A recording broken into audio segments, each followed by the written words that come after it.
Welcome back to Next Gen Console Watch, our show following everything happening with gaming hardware. I'm Jim Hatfield. As always, I'm joined by Ryan McCaffrey, host of Podcast Unlocked, and Max Scoville, host of Podcast Beyond. And last week, we were discussing the Xbox Game Pass 50% price hike and how it seems the days of easily calling Game Pass the best deal in gaming are over. It was a very bad week for Xbox. Nobody was happy about the increase. All the grumbling led to an alleged Xbox insider claiming Microsoft's future Xbox hardware plans have become less sure, and that the future of Xbox was software publishing, that it would go the way of Sega. And to be fair, it has enjoyed a lot of success publishing its games on PlayStation this year. But Microsoft issued a statement over the weekend insisting it remains committed to Xbox consoles. It told Windows Central, "We are actively investing in our future first-party consoles and devices designed, engineered, and built by Xbox." Okay, so in spite of the fact can't sell current-gen Xboxes, some retailers won't even stock them, and it's a little hard to love the Xbox brand right now. They claim they're still working on a next-gen console. Ryan, you take their statement at face value? I do. Honestly, they need Xbox hardware, and they need it to be somewhat successful so that they have a larger pool of people to sell Game Pass subscriptions to. Because if not, if they were to just go full third-party software only, well, Nintendo's not going to be offering Game Pass on Nintendo hardware. And Sony certainly is not going to be offering Xbox Game Pass on PlayStation 5. And they'd be left with PC Game Pass, which, while not nothing, it's a whole lot less than what they would have with a healthy console ecosystem. So yeah, they signed that deal with AMD that was announced, 2-3 months ago. And we're going to get at least one more proper generation of hardware before gaming maybe inevitably moves into the cloud entirely. But yeah, I absolutely take Xbox at face value on this one. I don't think they're going to be handing off Xbox hardware manufacturing to third parties. I don't think we're looking at a Steam machine situation here. It's interesting you mentioned cloud gaming. That sort of like would soften the blow, I think, if they were to exit the hardware market. It'd be sort of a handy excuse saying like, hardware isn't as needed anymore. But Max, Sony is much more of a hardware company than Microsoft is, which is traditionally mostly been a software company. Even when cloud gaming becomes very, very feasible and reliable, would you anticipate PlayStation to stay in the hardware market? I think definitely. I mean, Sony's a consumer electronics company. That's what they do. They've been doing that since like the 50s earlier. They've been around for a while. They make things. They make physical things. Microsoft predominantly makes software, and it's these are different markets. These are different products. Like Microsoft doesn't make cameras. They don't make TVs. They don't make stereo equipments. And meanwhile, Sony isn't trying to compete with Windows. They occasionally dabble in making PCs. Remember the Vio? That was a treat. But they're not trying to make like a competitor to the most popular operating system in history. So again, Microsoft is also the second most valuable company on the planet. They're like valued at over $4 trillion. They're behind Nvidia. It's kind of ridiculous. I think I did the rough math there, and I think that's like 20 times more valuable than Sony is in terms of invented stock market numbers and all that. But yeah, that said, like Sony's been making consumer electronics for decades. They're going to continue doing that. I don't see them ever kind of, ducking out of the gaming space. I could see the gaming space changing a bit if we are, looking at a cloud-based future and the necessity of a console is less of a thing. Microsoft definitely has that.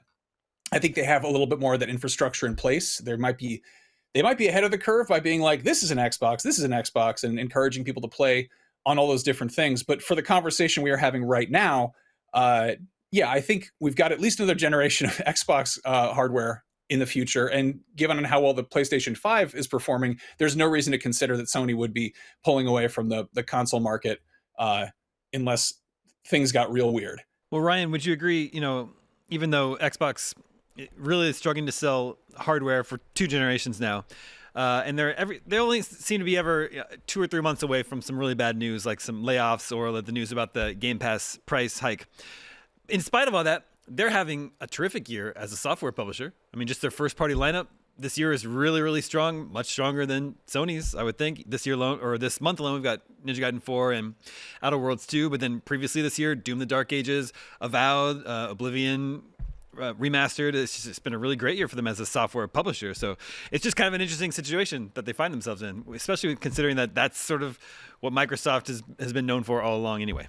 Yeah, it's I might have used this same analogy last week with the Game Pass stuff, but it's like or maybe the EA thing, but it's the monkey paws curling here, because all Xbox gamers have wanted since the disastrous Xbox One generation is what we had in the original Xbox and the 360 generation, which was a steady diet of awesome first party and back then exclusive games.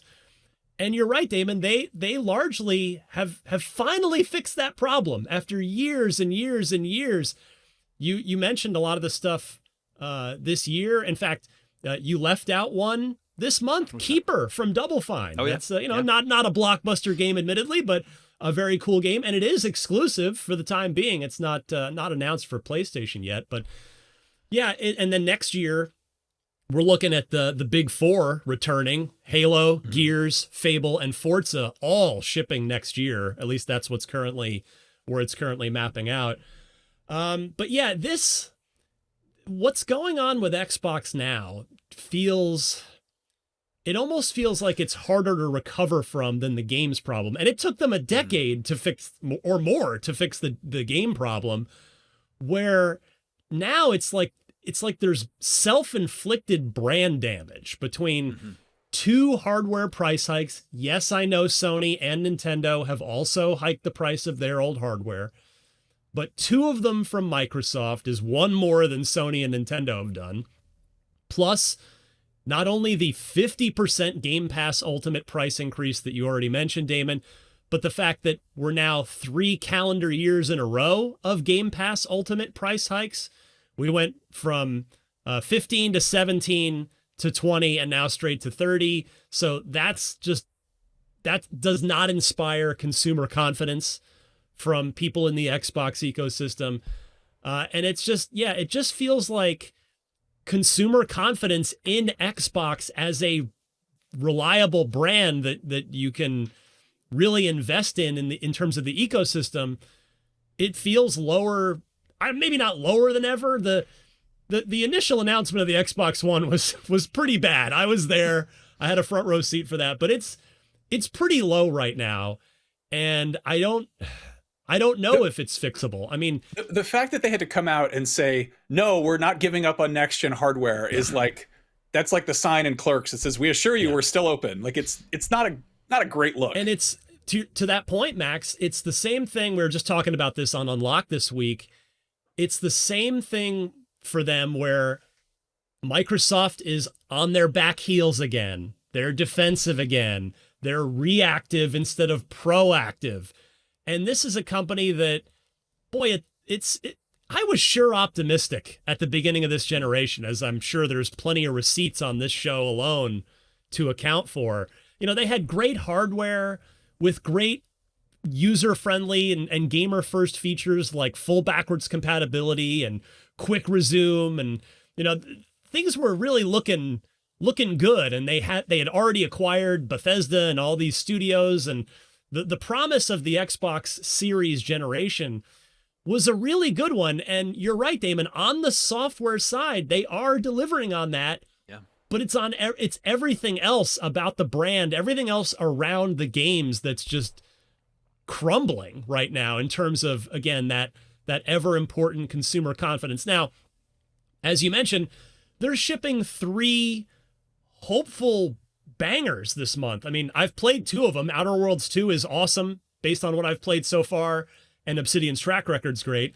And Ninja Gaiden 4, according to what I've played and what some other folks around the media space have played, we all think it's on an awesome track. So, and then Keeper, you've got a great track record from Double Fine. So, maybe in a month from now, things are looking up, because we're in this world where in any field, in any way, whether it's politics, business, hobbies, sports, and things turn on a dime in this, social media age, social media fueled age. But yeah, right now Xbox is kind of back in the doldrums again.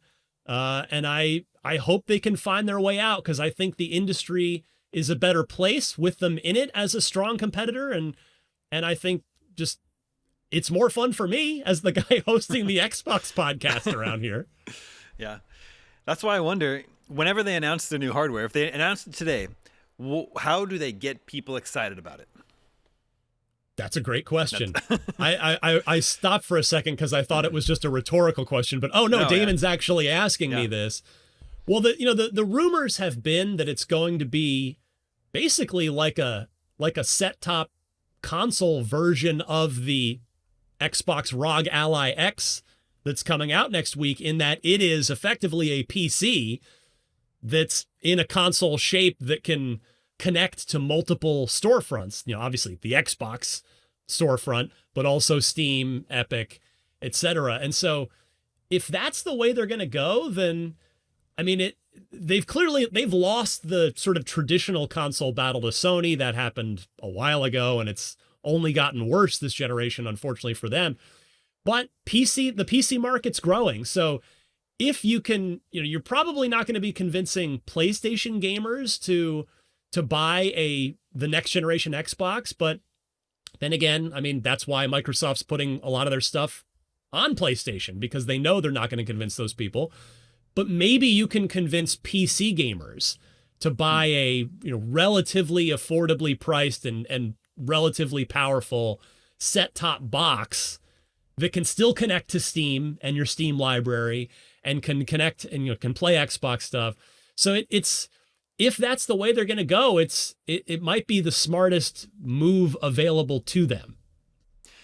Max, do you think that would give Sony cause for concern if the next Xbox is friendly to PC players and could move PC players over? I think so. I think if Xbox is putting out a box that lets you, in a very roundabout way, play some PC ports of PlayStation exclusives, and I mean, I think just Microsoft effectively buddying up with Steam, who I'm sure they'd be a little bit irked because they're putting out their own hardware now. But yeah, if you have an Xbox, it's also a Steam box and also an Epic Games box and whatever else you feel like doing with it. That's an interesting proposition. Whereas, Sony is, historically they're very proprietary. They like it when you do Sony things. They like when you stay inside that walled garden and keep things kind of straightforward there. If their next gen thing is a more powerful PS5 that's also sort of a Switch like, that's an interesting dynamic there. That said, I feel like we are at a weird point with hardware where next gen is only sort of just now clicking. We've had so much cross-gen stuff that I think a lot of people are just going to be, I think it's going to be a hard sell for anybody for next gen. I think it's specifically in a weird spot where consoles are decreasingly necessary devices. And if you're going to be throwing, close to $1,000 at a purchase, then maybe save up more and get a PC and you can use it for other stuff too. Or, get some doodads to clip on the side of your phone so you can do cloud streaming, what have you. But yeah, we're in a weird spot now where the hardware is pretty powerful. It's going to be impressive to see what they can add that will really improve the overall experience or really get people to pay attention without squinting and looking at, literally paying attention to how many leaves are on the trees. And I think it's going to have to be like stuff that more features that react to how people use this hardware. I mean, you look at, the PS2 was massively successful largely because it was a DVD player at a time when people were like, maybe I should get one of these things. But now we're at this point where you can stream everything on everything. You can play, console games on your phone. You can play console games streamed to your TV with a controller plugged into nothing. So how do you get people to spend a few $100 on a box that is just for playing games on your TV? Yeah, it's a good question. Getting back to this Game Pass Ultimate price hike for a moment, they tried to soften the blow by saying you're getting so many games now, 75 day one games a year. But Ryan, you had an interesting idea at how they could possibly keep the cost down if there was a tier, instead of giving every game day one, right? It was kind of like a voucher system where you could select which ones you wanted to receive on day one. Can you sort of explain that idea? Yeah, I mean, I'm just an idiot. I don't know anything. I don't know how Microsoft, how the whole business model actually works with it. But, Nintendo's done something like this in the past. And I just feel like if it's as bad as it feels in the online community in terms of the mass cancellations, so many people canceling Game Pass, that the cancel page crashed last week. Like, Right. if it's really this bad, that means it's probably worse than Microsoft anticipated. So, okay, can anything be done about it? Well, Microsoft's a big ship that kind of takes a long time to turn and pivot. But we've also seen them pivot when the community really, really reacts strongly negatively to things they've done before. Anybody can remember back to the reveal of the Xbox One when they said it needs to be online all the time. There's going to be a once every 24-hour check-in or whatever it was, and otherwise your games aren't going to work. And today, that probably nobody would bat an eyelash at that, but back then the market was not ready for that, and they reacted extremely loudly, and Microsoft backed off of that before they even shipped the console. Like, they turned tail on that pretty quickly. And even after the console shipped and things still went pretty badly because it was $100 more than the more powerful PlayStation 4, well, Phil Spencer came in after Microsoft cleaned house of the Don Matrick regime.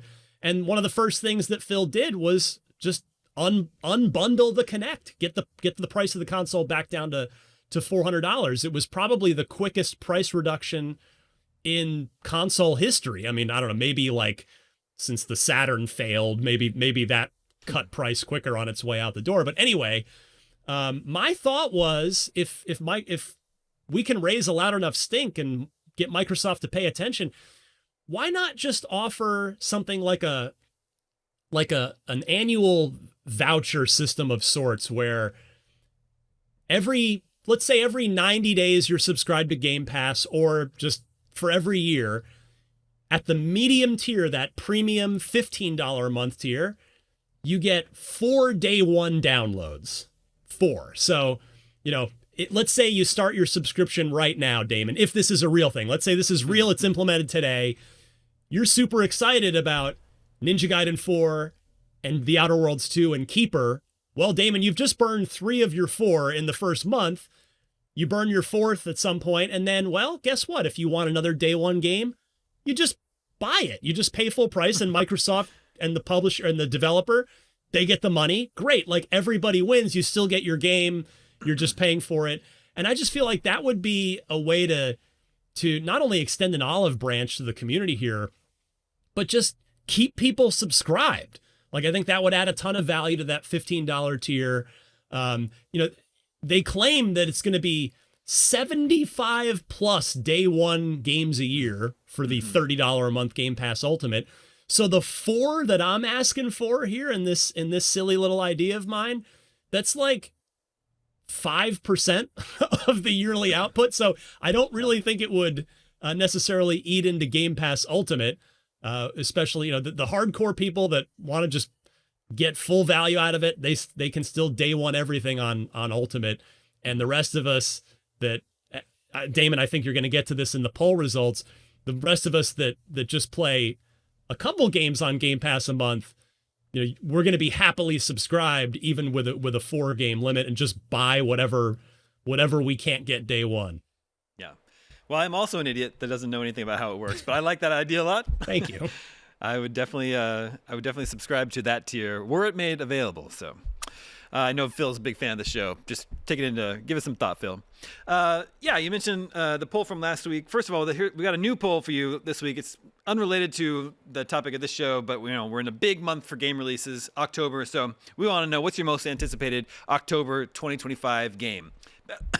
Excuse me, Battlefield 6, Little Nightmares 3, Pokemon Legends Z to A, Ninja Gaiden 4, The Outer Worlds 2, or Mortal Kombat Legacy Collection. Yes, that is still coming out this month. Make sure to vote at IGN.com the day this episode goes live. We'll share the results with you next episode, just like we can last episode's poll. How many games do you play a month on Game Pass? And with nearly 73% of the results, 1 to 2. Wow. So yeah, 75 games a year and that's just the day one games. People are only playing 1 or 2 games a month on Game Pass, Ryan. Well, and I think it's fair to say that the people voting in that poll, IGN readers, are toward the more hardcore gamer end of the spectrum too. So that's pretty telling that engaged core gamers overwhelmingly chose 1 to 2 games a month in that poll. That's obviously Microsoft has all of the actual data. We just took a sample size from our audience, but I think that's pretty telling, Damon. Yeah, I would agree. Max, I would wager a guess. We don't know, but I would wager a guess it's similar on PlayStation Plus. Are people really playing more than 1 or 2 games a month on PS Plus? I mean, they're big. Big games are big. Time is scarce. Yeah. It's yeah. Yeah, it's true. I know Yote is not a PS Plus game, but that's the game I'm playing now. I've been playing it for weeks. I'll probably still keep playing it for weeks. I don't need 75 games a year. Okay, if you are looking for something to play right now that helps support a great cause, head over to Humble. Live now through November 4th. Grab 8 incredible games for just $14.99, including Atomic Heart, V Rising, System Shock, Story of Seasons, Pioneers of Olive Town, Cryptmaster, Pharaoh: A New Era, Hotel Renovator, and Caravan Sandwich. Every purchase supports the Whale and Dolphin Conservation, the leading global charity dedicated to protecting whales and dolphins through research, rescue, and advocacy.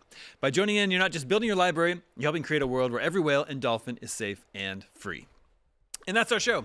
Thank you to Max and Ryan for joining me today. Thank you to everyone working behind the scenes to make this episode possible. My name is Damon. We'll be back next week with more on the latest in gaming hardware, and we'll see you then.